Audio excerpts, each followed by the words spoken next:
Hello, I am Dr. K. Paul Stoller, and the short video you are about to watch is about one of the most controversial physicians of the later half of the 20th century, Andrew Wakefield.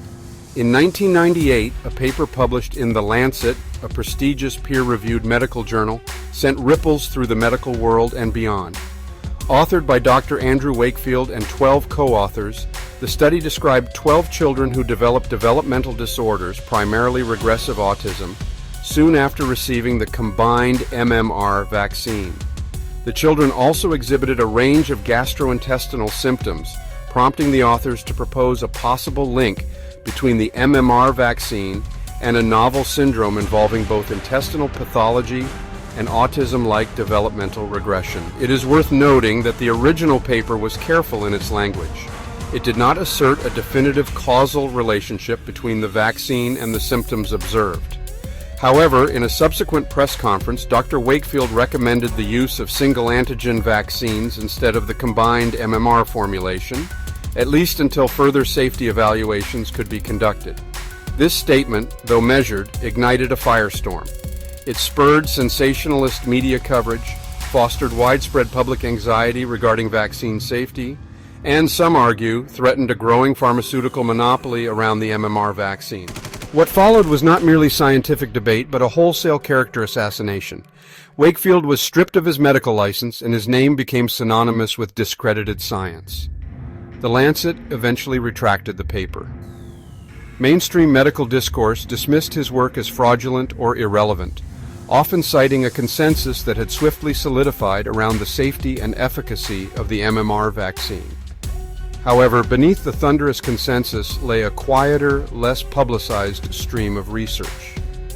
Over the years, multiple independent studies across the globe have reported findings consistent with those of Wakefield's original work. A particularly compelling example emerged at the 2010 Pediatric Academic Society's annual meeting in Vancouver, Canada. There, the Autism Speaks Autism Treatment Network presented data from 1,185 children with autism spectrum disorders, drawn from 15 treatment centers across the United States and Canada. Of these children, a striking 45% were found to have significant gastrointestinal symptoms, including abdominal pain, 59%, constipation, 51%, and diarrhea, 43%.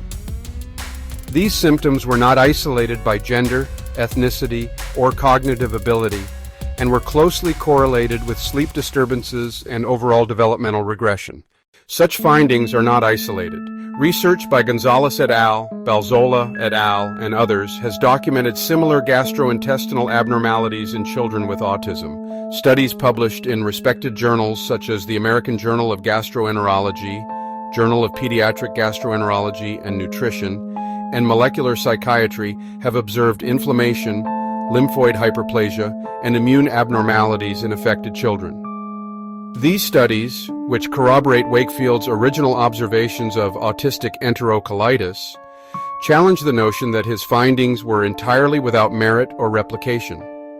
And yet these subsequent studies have received little attention in the mainstream press or among policymakers. Critics argue that this silence reflects a broader unwillingness to investigate adverse events associated with immunization, particularly when such inquiry might unsettle public confidence or pose financial and regulatory challenges. In an environment where not investigating means not discovering, the very act of research can be portrayed as heresy.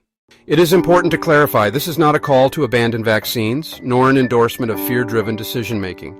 Rather, this is a call for open scientific inquiry, free from ideological or economic censorship.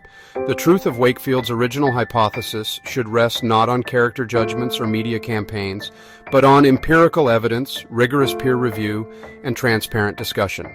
Ultimately, if our regulatory institutions are to earn public trust, they must permit scrutiny, even when that scrutiny is uncomfortable.